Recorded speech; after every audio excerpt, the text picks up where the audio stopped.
हर तरफ चल रही है सियासी हवा, हर तरफ चल रही है सियासी हवा। हिंदू मुस्लिम कभी भी न होंगे जुदा, हर तरफ चल रही है सियासी हवा। हिंदू मुस्लिम कभी भी न होंगे जुदा। हमारे बीच में हज़रत मौलाना मुफ्ती महफूजुर रहमान साहब दामत बरकातुहुल आलिया मौजूद हैं। मैं हज़रत से माज़रत के साथ अर्ज़ करता हूँ कि हज़रत अपने ख़यालात से हमको नवाजें। अस्सलामु अलैकुम व रहमतुल्लाहि व बरकातुहू। अल्हम्दुलिल्लाहि रब्बिल आलमीन वस्सलातु वस्सलामु अला अशरफिल अंबिया'i वल मुरसलीन सय्यिदिना व मौलाना मुहम्मदिन व अला आलिहि व अस्हाबिहि अजमईन। अम्मा बअद, या रब्बि सल्लि व सल्लिम दाइमन अबदा अला हबीबिका खैरिल खल्क़ि कुल्लिहिम। लाइक़े सद एहतराम स्टेज पर रौनक अफरोज हमारे इस इलाके की और दूर दराज से तशरीफ़ लाने वाले मुअज़्ज़ज़ उलमाए किराम, दानिशवरान कौम व मिल्लत और सियासी कायदीन, बुजुर्गों और दोस्तों, आपका ये प्रोग्राम बहुत देर से इंतहाई कामयाबी और कामरानी के साथ अपनी मंजिलें तय कर रहा है। ये सब आप हज़रात के वतन से मोहब्बत और आपसी भाईचारगी, गंगा जमनी तहजीब से दिलचस्पी की एक अजीम मिसाल। हमारा मुल्क हिंदुस्तान गंगा जमनी तहजीब का मरकज है। हर मुल्क के बाशिंदे यहाँ पर, इस मुल्क के तमाम बाशिंदे, तमाम तर मज़ाहिब के मानने वाले, अलग अलग जुबान और अलग अलग कल्चर और तहजीब रखने वाले बड़ी आज़ादी के साथ इत्मीनान की जिंदगी बसर करते हैं और अपनी अपनी तहजीब पर आज़ादी के साथ अमल करते हैं। हिंदुस्तान को ये मकाम यूं ही नहीं मिल गया, बल्कि हिंदुस्तान तकरीबन 150 साल तक अंग्रेजों का गुलाम रहा है। उन्होंने यहां आपस में भाईचारे को खत्म किया था, नफरत की आग भड़काई थी।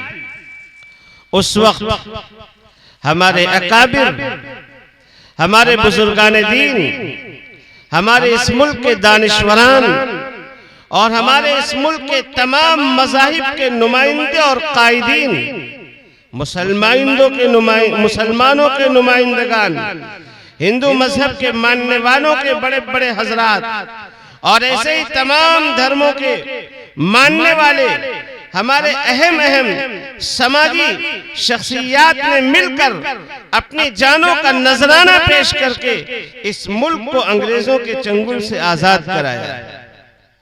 हम यहाँ पर जो आजादी की जिंदगी जी रहे हैं, एक बात याद रखना चाहिए, अल्लाह तबारक व तआला ने फितरतन हर इंसान को आजाद पैदा किया है। आजादी, हुर्रियत ये इंसान का पैदाइशी हक है, इससे किसी का कोई इख्तिलाफ नहीं। इंसान पैदा होता है अपनी सोचो फिक्र के साथ, बिल्कुल आजाद होता है। अल्लाह तबारक व तआला ने उसे आजाद बनाया है। ये मुल्क आजाद था पहले, लेकिन बदकिस्मती से अंग्रेजों के शिकंजे के अंदर फंस गया और अंग्रेजों ने यहाँ नफरत की दीवारें खड़ी कर दी थी।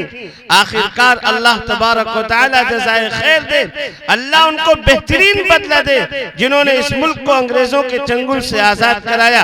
हजरत शाह वलीउल्लाह मुहद्दिस देहलवी रहमतुल्लाहि अलैह ने आजादी की रूह फूंकी। उनके बाद उनके साहबजादे, उनके जानशीन हजरत शाह अब्दुल अजीज मुहद्दिस देहलवी रहमतुल्लाह अलैह और उसके बाद उनके खलीफा, उनके जानशीन सैयद अहमद शहीद रायबरेलवी रहमतुल्लाहि अलैह तकरीबन पूरे 2 साल तक मुल्क के चप्पे चप्पे में उन्होंने सफर किया है और इस्लाह मुआशरा के जलसे किए हैं। उन्होंने लोगों में तसव्वुफ के जरिए इंसानों को अपने करीब किया है और फिर उसके बाद मुसलसल एक लंबी मेहनत करके उन्होंने सबके अंदर जंग आजादी की रूह फूंकी है। और उसके बाद उनके नुमाइंदे और उनके कायद और उनके शागिर्दान रशीद और उसके बाद उनके मानने वाले और उनके मसलक और मशरफ के अलमबरदार हाफिज जामिन शहीद रहमतुल्लाह अलैह, मौलाना जाफर थानेसरी रहमतुल्लाह अलैह, मौलाना इस्माइल शहीद देहलवी रहमतुल्लाह अलैह और हजरत मौलाना कासिम नानोतवी रहमतुल्लाह अलैह, मौलाना रशीद अहमद गंगोही रहमतुल्लाह अलैह और फिर इन हजरात के शागिर्द हजरत मौलाना महमूद हसन देवबंदी रहमतुल्लाह अलैह, मौलाना उबैदुल्लाह सिंधी रहमतुल्लाह अलैह, मौलाना अबुल कलाम आजाद, मौलाना जौहर, मौलाना गौहर, इन हजरात ने मिलकर इस मुल्क को अंग्रेजों के जुल्म और सितम से आजाद कराया।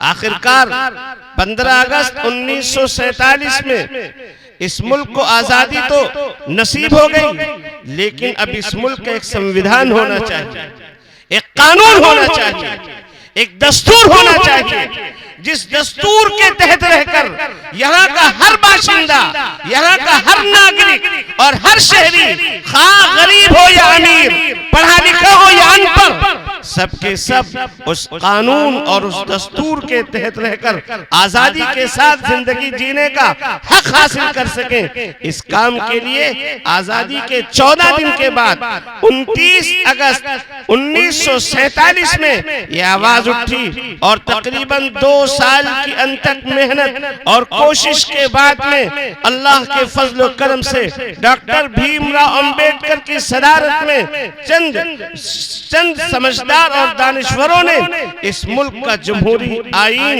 उन्होंने तैयार किया और फिर उसके बाद उसके ऊपर कुछ बहसें हुई।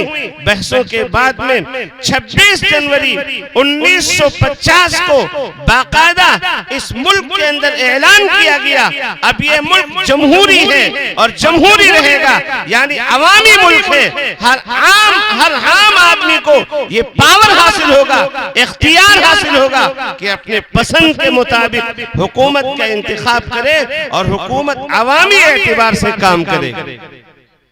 मेरे बुजुर्गों और दोस्तों, आज हम इस जमहूरी बैनर के तले आजादी की सांस ले रहे हैं, लेकिन बदकिस्मती से इधर माजी करीब से गुज़श्ता चंद सालों से चंद फिरका परस्त अनासिर ने, चंद लोगों ने मिलकर इस मुल्क की गंगा जमनी तहजीब को फिर से जहर आलूद बनाने का मंसूबा कर लिया।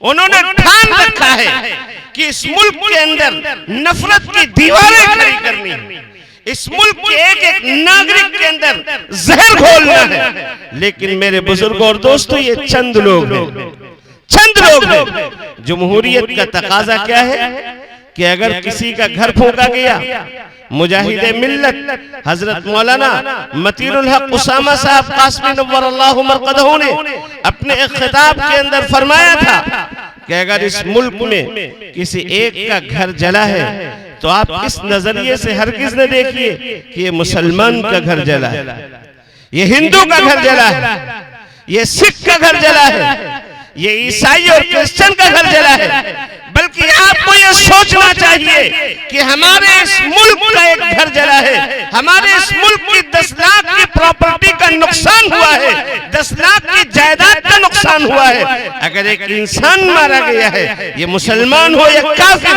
अगर एक इंसान की जान गई है तो आप ये सोचिए हमारे इस मुल्क की ताकत कमजोर हुई है। मेरे भाइयों, यही जमहूरियत का तकाजा है।